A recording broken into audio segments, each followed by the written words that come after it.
Alright, so we're going to cover this absolute value stuff because, well, you guys covered it in 7th grade, but this run we're going to be doing a little bit more equation kind of stuff rather than just finding absolute values. Let's review though. Alright, for example, the absolute value of 5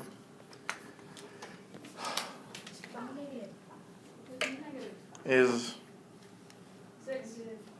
positive 5. So, absolute values are just asking how far away a number is from 0, not really in what direction. So, how far away is 5 from 0? 5. What about how far away is negative 4 from 0? 4. Well, how far away is x from 0? 1. Well, it depends on what x is. 0. So, the absolute value of x, let's say that it equaled 10. Alright, what values of x would make this true? 10. Very good. X equals a 10. False. What? That is not the only answer Negative 10. that would make it true. If we made x a negative 10, it would also be true. Here's a why. The absolute value of, let's say, the first one, 10. Well, even if we check this, how far away is 10 from 0? 10. Well, then how far away is negative 10 from 0? 10. So both of those make this true. Now notice x is what's inside of the absolute value. Okay, that's a big deal because when we solve for x, it's kind of like we've split that absolute value up into two different parts, looking for the inside to be the answer there. So, for example, let's say that we had the absolute value of x equals 13. Then what's the answer? Negative 13 or negative 13. Yeah, 13 or negative 13. Well, let's change this up a little bit then and make this the absolute value of x plus 1.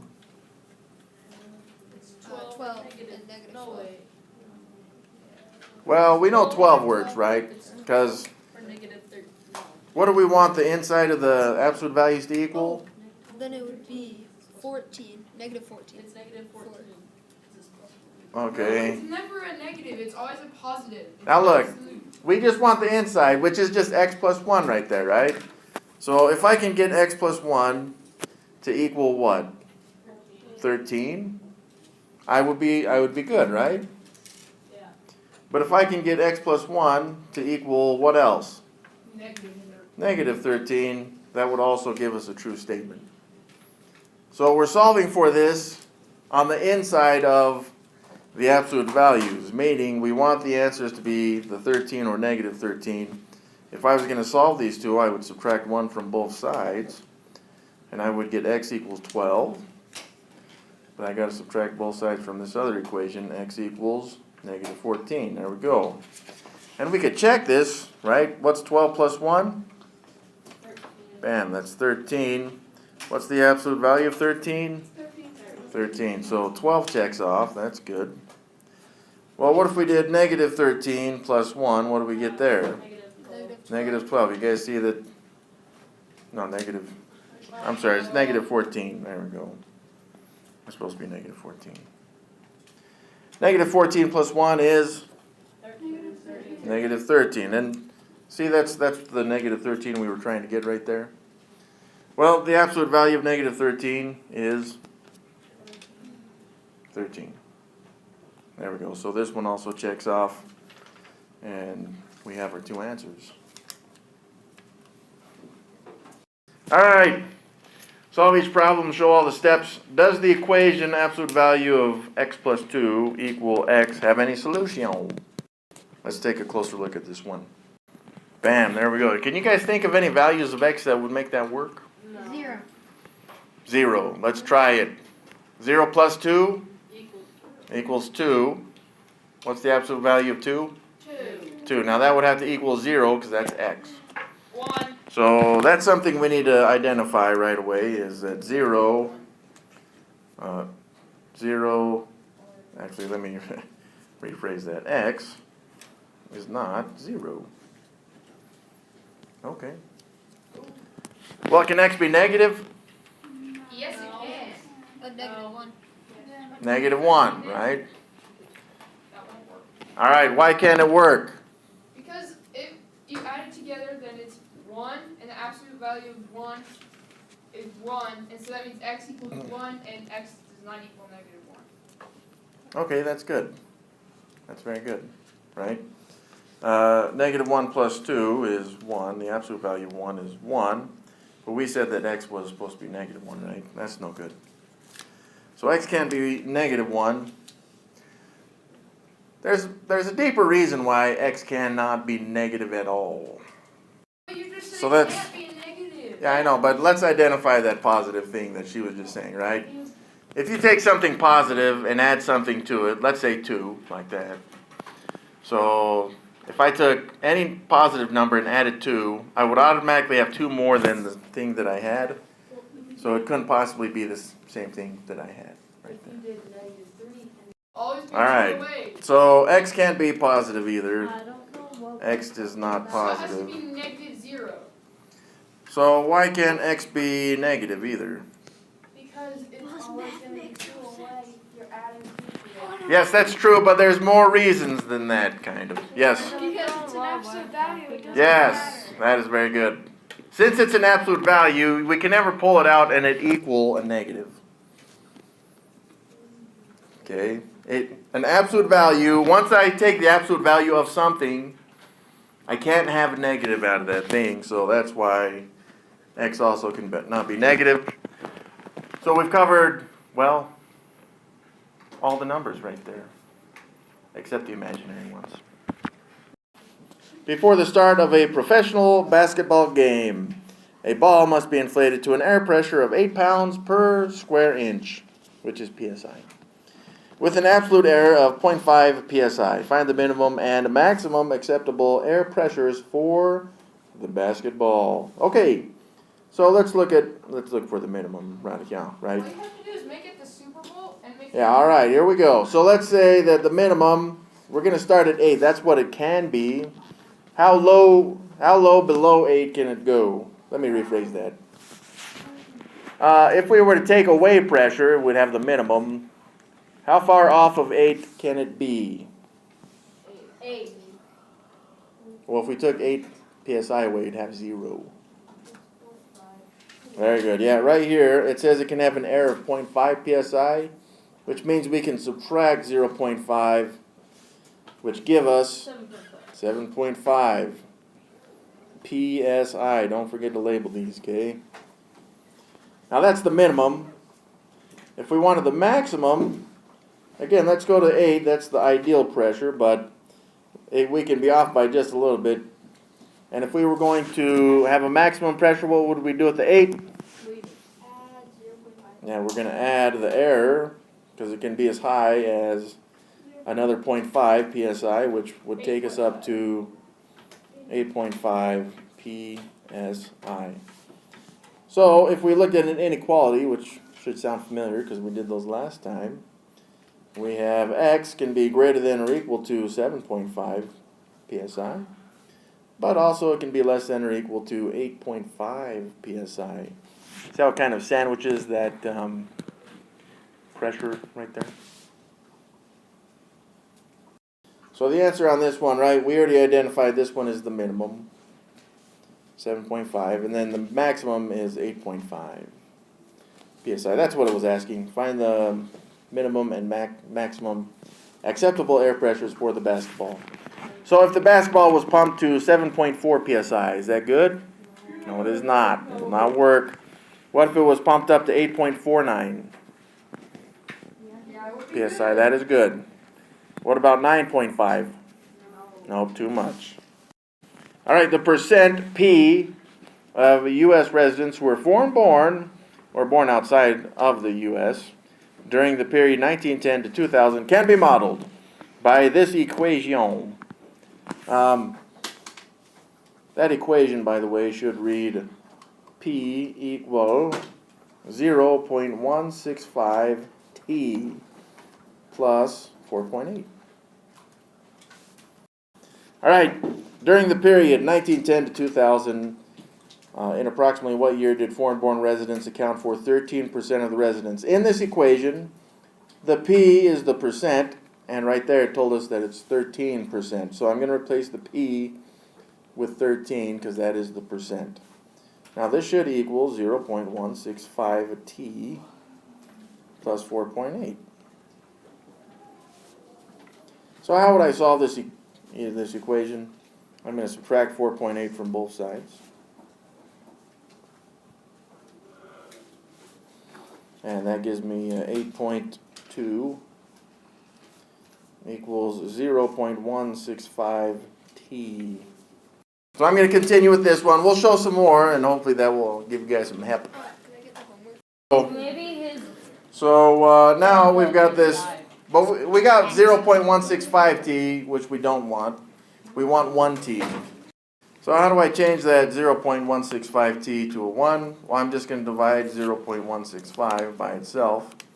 See, these clear out to give us a 1 T now. But if I do it to one side, I do need to do it to both sides. So that's 0.165. And 8.2 divided by 0.165 should be like 49.8 maybe. So we're just going to round this up and say 50 equals T. Now if you leave it at like this, you're going to get it wrong because the question up in here was in approximately what year did we get 13%? That's 50 years after the start, which is 1910. So we're going to take 1910, and it was 50 years past that, so let's just add 50. Bam. Interstellar. 1960. If I go back to that 0.165 T there in purple, what I really want it to be is plus 0. Because if I have plus 0, I can just ignore it, which is why, well, we didn't show it, okay? So how do I get 4.8 to be 0? I just subtracted 4.8, because 4.8 minus 4.8 is 0. But once again, if you do it to one side, make sure you do it to the other side, which is why we did subtract 4.8 on the left here as well. So the other part of your question was, how do we know when to divide? Well, we usually only divide at the end, like we did right here with this 0.165 T. Again, I wanted it to be 1. Now this is being multiplied, right? So I used an inverse operation to make it 1. So I divided, which cancels out the multiplication. If I divide it by itself, then I get the 1. So let's go on to number 4. Solve each absolute value equation, show all steps, check your solution. Bam. Nice. All right. So let's see here. We've got the absolute value of k over 9 equals 1. So here we have k over 9, which I just said before I was quite rudely interrupted. And we need this to equal 1, okay? So k over 9, now I'm not looking at the absolute value here, okay? But if I can get k over 9 to equal what, I can get a true statement. Well, if I can get k over 9 to equal 1, that would be true. But in addition to that, if I can get k over 9 to equal negative 1, that will also give us a true statement in the absolute value. There is a big difference, okay? So when I solve this, that's k divided by 9. So I'm going to multiply it by 9 on both sides. For both equations, by the way. So I'm going to do them simultaneously. And over here, the 9's cancel out. Same with this side. So then I have k equals 1 times 9, which is 9. And then over here I have k equals negative 1 times 9, which is negative 9. Bam, there's my two answers. Let's try that out just to check this one. We're just going to have to check this one because that's all we're going to have time for. So let's try k is 9. So the absolute value of k over 9, but k right here is 9. So what's the absolute value of 9 divided by 9? Well, that's the absolute value of 1, which is 1. That's what we wanted. So certainly 9 checks off. Now let's check the other answer, okay? So the other answer, we got k is negative 9. So negative 9 divided by 9 is negative 1. Notice that's the same negative 1 that we got in red right account. It's not that it equals negative 1, it's that it's the absolute value of the negative 1. What is the absolute value of negative 1? 1. 1, so as it turns out, this one checks off as well, and both our answers are confirmed. Only having time for one more. Can we just move on to the... All right, so here we got the absolute value of 6x equals 18. Here's what you're going to do for all of these, no matter what. Okay, once you get to the absolute value, because there's some that won't just be like this, split this thing up into two separate equations. The first one, 6x equals 18, that's the positive 18. The other way to do it is to split this up into 6x equals the negative 18 right here. Okay, it does give you two equations to solve, but it will give you the two answers. So if we divide both these by 6, we got x equals 3. And if we divide by 6 over here, we get x equals negative 3. And both those check off. 6. Once again, I'm going to split this up into two separate equations. The first one is the positive answer, so v minus 1 equals positive 7. The other one, still v minus 1, but now it equals negative 7. Okay, so to solve this one, I'm just going to add 1 to both sides, but for both equations. Then I get v equals negative 6, and v equals 8. Done. Can I do it? Like... All right, let's split this up into two separate equations. We got 5 plus x equals the positive 8. And we also have 5 plus x equals negative 8. So to solve this one, we'll subtract 5 from both sides in both equations. And then we got x equals 3 and x equals negative 13. All right, number 8. This one, actually you guys take a moment to try this one, all right?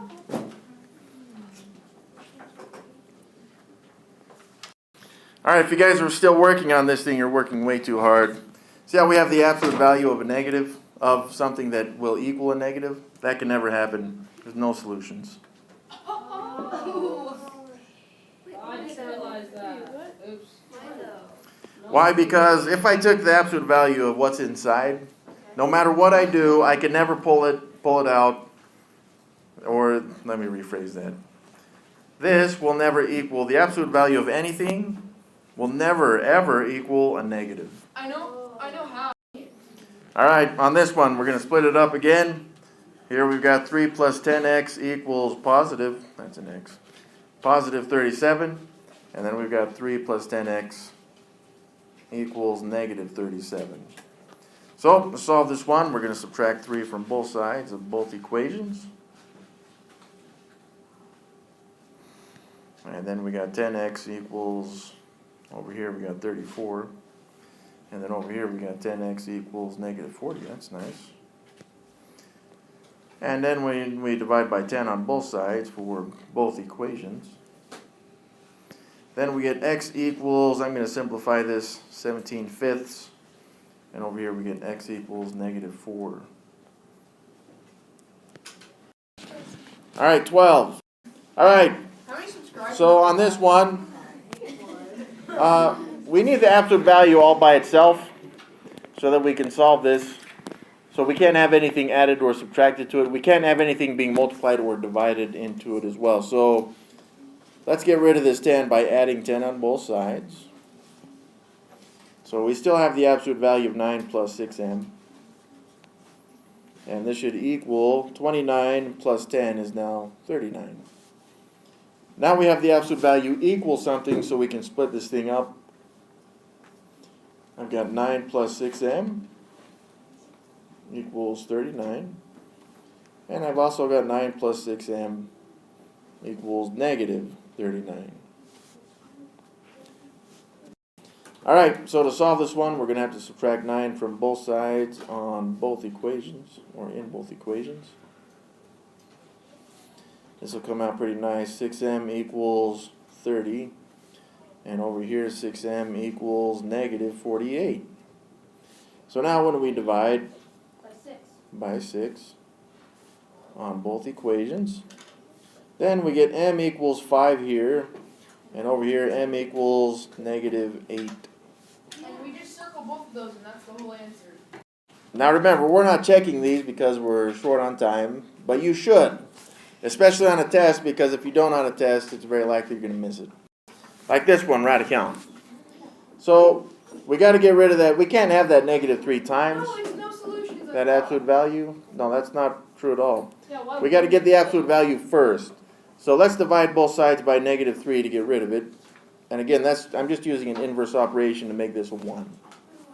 So that makes this the absolute value of negative 8 plus 7x, absolute value, equals negative 18 divided by negative 3 is a positive 6. See, now this is something we can do. We can take the absolute value of something and get a positive 6. That's not a problem. So to get rid of that negative 3, what's negative 3 divided by negative 3? 1. But remember, I've got 1 times this absolute value stuff. But I divided by 3 on both sides of the equation to make sure that we didn't make it imbalanced. All right, so I'm gonna split this up. I got negative 8 plus 7x equals 6. But I also have negative 8 plus 7x equals negative 6. So, to solve these ones, I'm going to add 8 to both sides on both equations. Again, I'm adding 8 to both sides just like we would solving a regular equation, or to isolate the x's. So now I got 7x equals 14, and I also have 7x equals 2. All right, let's divide both sides by 7 now for both equations. And then I got x equals 2 and x equals 2/7. All right, let's go ahead and try number 10. So once again, let's go ahead and split this thing up. We're going to have 2 separate equations. Now, we can't split this up right now because for this absolute value, there's nothing being added or subtracted to it. And there's no number on the outside being multiplied into it either. What this means is that once you have the absolute value equal to something, then you can split this up. So here we go. Once again, I have the positive 15 and then the negative 15. Everything on the inside stayed the same. Again, that's because we're trying to figure out how to get 15 and negative 15 on the inside of that absolute value. So let's go ahead and add 9 to both sides so that we can isolate the m's. Now we got this negative 2m equals 24 and negative 2m equals 6. Let's go ahead and divide by 2 everywhere, negative 2 rather. And there we have it. We got m equals negative 12 and m equals 3. All right, number 11 here, once again, there's no addition or subtraction, no multiplication or division with the absolute value. There is on the inside, but that's okay. That's what we want. We just have an absolute value equals a number. So let's go ahead and split this up. So we got the negative 6n minus 6 equals 24, and also the negative 24. Let's go ahead and add 6 to both sides. So now we have these 2 equations. To get n by itself, we're just going to divide both sides for both equations by negative 6. So we can see right there, we got n equals negative 5 and also n equals 3. Now, of course, if we had checked this, we would find that would have a true statement. And we can just kind of look at, let's try that 3 in there just to make sure that works, okay? Now, remember, when we do this, over here, we got negative 24, which means that when we're done operating on the inside of the absolute value, we should get the same negative 24. So let's see. We got negative 6 times n, which is 3. That makes that negative 18. Of course, that's what we had up here. And then if I subtract 6, that equals negative 24, which is what we wanted up here. The absolute value of negative 24, because we could have put the absolute value there, is 24, and that one checks off. So just know if we had checked the n equals negative 5, that would have checked off as well. But during a test, you should check on your own. Never leave a problem unchecked because you're taking a risk that you've done everything correctly, but it's very easy sometimes to make small mistakes.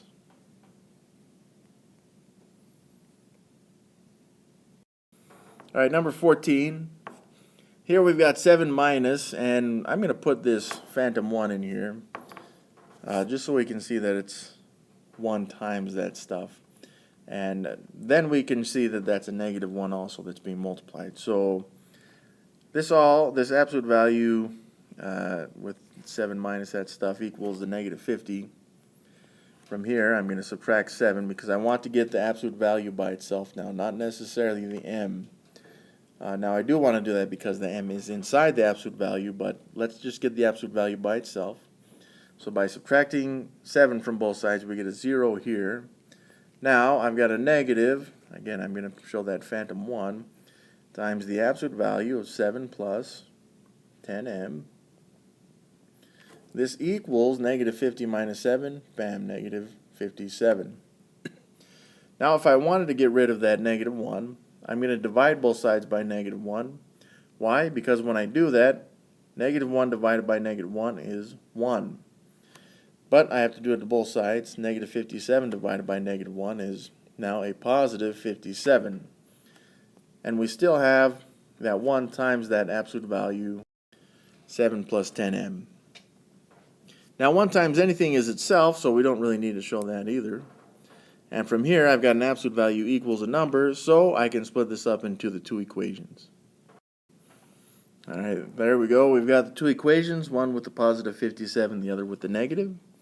Let's go and subtract 7 from both sides in both equations.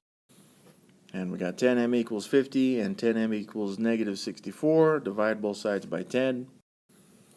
And we get m equals 5 and m equals negative 32 fifths. Now I did simplify this negative 64 tenths by dividing both those by 2. But that's about as far as I can take it.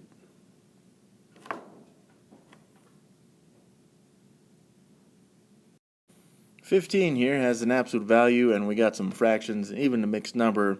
Let's get rid of that mixed number just by changing it into an improper fraction. So I'm going to take 3 times 8 plus 7, so 24 plus 7 is a 31/8. Now everything here, everything else stays the same, so that's what we've written in. We just have that subtraction and the negative 17/8.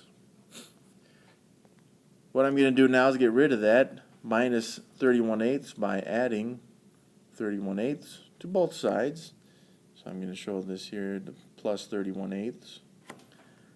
The reason I'm putting this plus 31/8 here on the right horizontally, I'm adding that horizontally so that we can see that we already have the common denominators. It just may help visually to add the 2 fractions. So this is what we have, right? And we don't really need to show the plus 0, so that's fine. And in addition to that, I'm going to go ahead and divide the 14 and the 8 by 2 just to simplify that. And now I have this new equation. The nice thing about it is I have an absolute value equals a number. So I can split this up now. Alright, so there we go. We got the 2 equations. Let's add 11/4 to both sides, to both equations. So I've got x equals, and of course we've got the 2 zeros here. So let's look at this. We have the common denominator 4. And we're just going to operate in the numerator. So over here I got 7 plus 11, which would be 18. And over here I got negative 7 plus 11, which would be 4. Now these can be simplified so that I would have x equals, let's divide both these by 2. So this is 9/2. And over here we get x equals 1. And those 2 are the answers for this equation.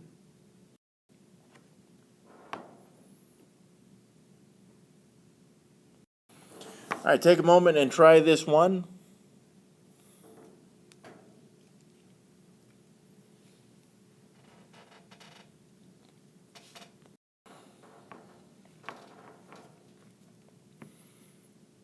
Alright, if you're working still, you're working too hard. Here we have this absolute value right here. And this absolute value is going to give us a negative? No, we can't have it give us a negative. An absolute value could never produce a negative, therefore this one has no solutions.